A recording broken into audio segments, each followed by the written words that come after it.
I really wanted to bring this up in a podcast. I'm glad we're talking about this. I'm going to call it Too Much Love. And they're actually your words that I've used, Vic, because it was really funny. The other day I phoned up the local clinic to get my vaccination done. And it took ages to get through. But then the lady answered the phone. She was clearly really busy, but she was really kind and she booked me in. And just before we sort of said goodbye, I was overcome with a sense of sort of gratitude for the work that she was doing, and I had to profusely thank her for and tell her what a wonderful job she was doing being part of this vaccination programme.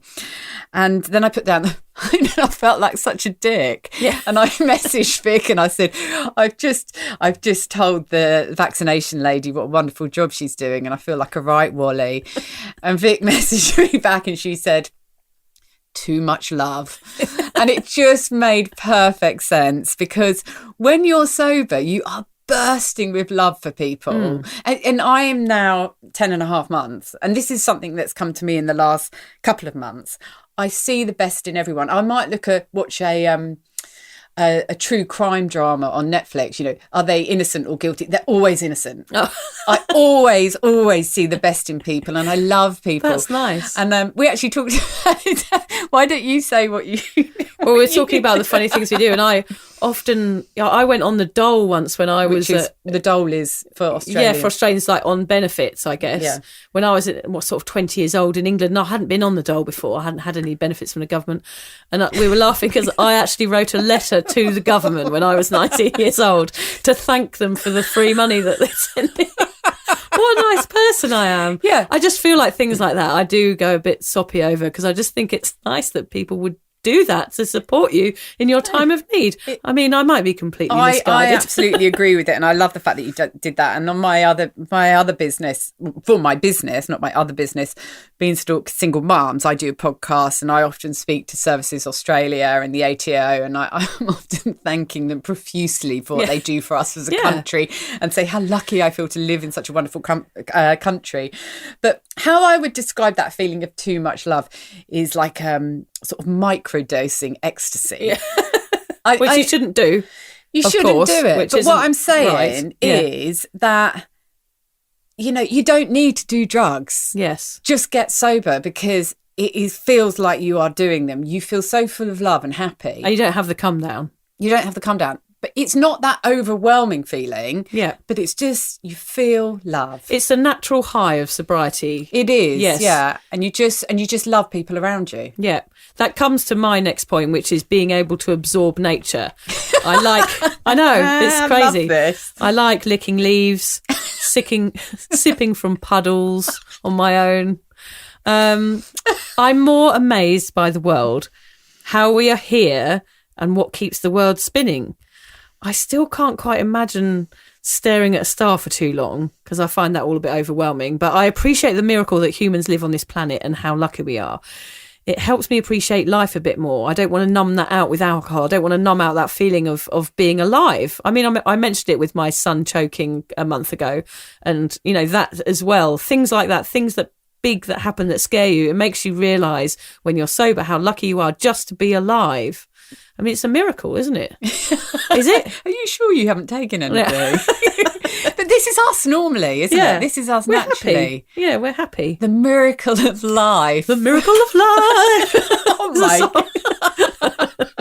Go on, next. Okay. Oh, mine isn't quite as profound, this next one. My breath doesn't stink. Actually, Lucy. Here we go. Your breath actually does stink. Oh, really? No, you're right. Yeah, look, not only does my breath... We are 1.5 metres apart, so I can't smell. We're very close. But your feet, on the other hand. Carry on. Anything else? No. Anything else while you're at it? I was going to say I smell less in general. You just smell when you drink a lot, don't you? Don't you think you stink when you drink? Especially when you're smoking. You stink when you drink. And when you smoke, because I always used to smoke when I was drinking as well. And you just, and not just while you're doing it, but the following morning, often for 24 hours afterwards. It's disgusting. I mean, my daughter's 18 and I went into her room the other morning and she was in bed with her boyfriend. And that smell afterwards of them having had a few drinks the night before, it's this sickly smell. It's disgusting. Yeah, horrible. Awful. But funnily enough, I went online to get a fact about why we smell when we drink. And this did make me laugh. Alcohol is absorbed into your lungs, which is why you produce an odour from your breath. Your pores also produce an alcoholic scent that can make your body stink. Oh, lovely. I thought that was really funny. Yeah, there you go. That's another one, sober dating, you know. You won't stink if you go on a sober date, so that's important. Yeah, and if you're going for that first kiss, you don't want to stinky. Won't smell either. For me, one of my top ones is that I don't have as much washing. Now, the next two for me are a little bit embarrassing, but me and Lucy like to be honest on our podcast, so I'm going to be 100% honest, because we are also talking about honesty, was that every time I used to get really, really drunk, Lucy, throughout my life, for many, many years, I used to always be sick. Always, whether it was at the end of the night, the next day, or during. It was often during, because I would be sick and then carry on. It was kind of like to empty out my stomach to like get back on track and get another pint down my neck. All part of the strategy. All part of the strategy, yeah. No, what's the word? Puking's cheating or something. Is it? I've not heard that one. I can't remember it. Well, it kind of is, really. You weren't really a hardcore drinker after all, were you? No, exactly. So anyway, my point is that I used to piss myself when I...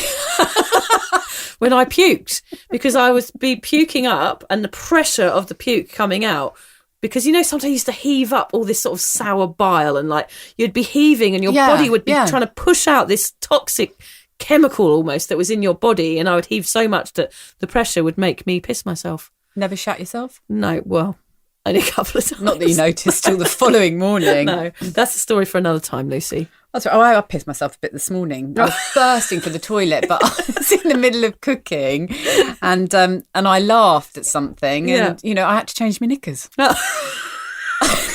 Do you think it's too much? It still happens in sobriety. I've had kids. Oh dear! I'm nearly 47. I'm shaking my head. Right. Yeah, it's okay. I'm not sure we should talk about it. Incontinence pads flashed in front of my eyes at that point, and I thought, I'm into another phase of my life. The time has come. I needed incontinence pads early on in my life. So basically, even though Lucy does have to change her knickers quite a lot nowadays, I don't as much, so that's my benefit. Not as much, no. So yeah, I have less washing, basically, is what it comes down to. I'm not often sick on anyone either, so I don't ever have to pay for anyone else's dry cleaning, so that's also good. Which I used to happen occasionally. Yeah. It's expensive dry cleaning as well. Yeah. And a bit embarrassing to have to do it because you've thrown up over someone. Yeah. Mine's a bit like one of your other points, actually. I am more eco-friendly and kinder to animals. Oh, I hate us so much. I know.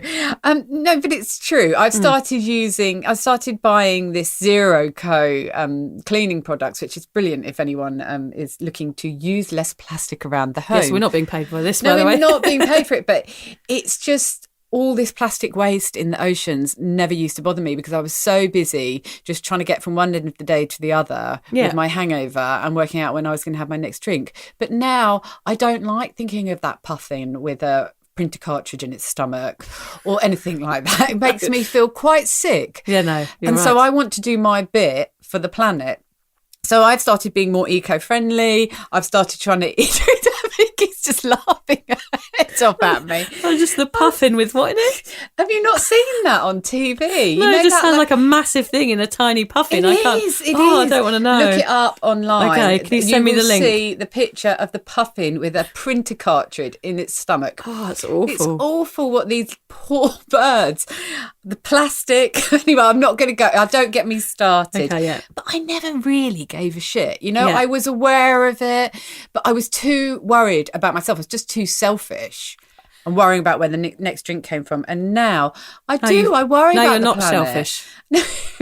But I'm like you, Vicky. I look around and I see the world and I think, isn't it beautiful? Don't we live on a beautiful planet? Yeah. And I want to be part of keeping it that way. Yeah. And so I have become more eco-friendly. I've become kinder to animals. I try not to eat them anymore. And it's because I've got space and room in my head to make more educated choices. Yes. So it does all sound crazy. But it's true. No, but and it happens. sobriety It's has brought something. it to It me. does. It does. It's something that happens.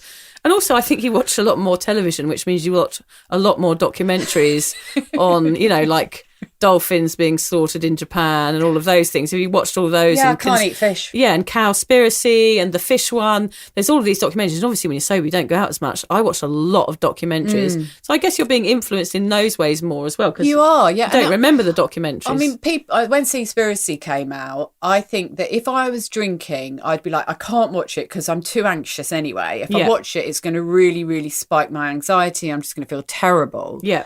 But because I have clarity, I think I'm going to watch this. I'm going to educate myself. And that's where these decisions come from. Yes. And I'm really, really happy to be making them because I think they're really I positive. feel they're educated decisions. Yeah. Well done. Thank you, Vicky. You said that's the first nice thing you said to me in this Lucy, podcast. that is amazing. I feel like we're turning a corner. Okay, good. Yeah, we're friends again now. Well, you're making me laugh too much today, so I have to keep covering the mic up because I'm giggling too much.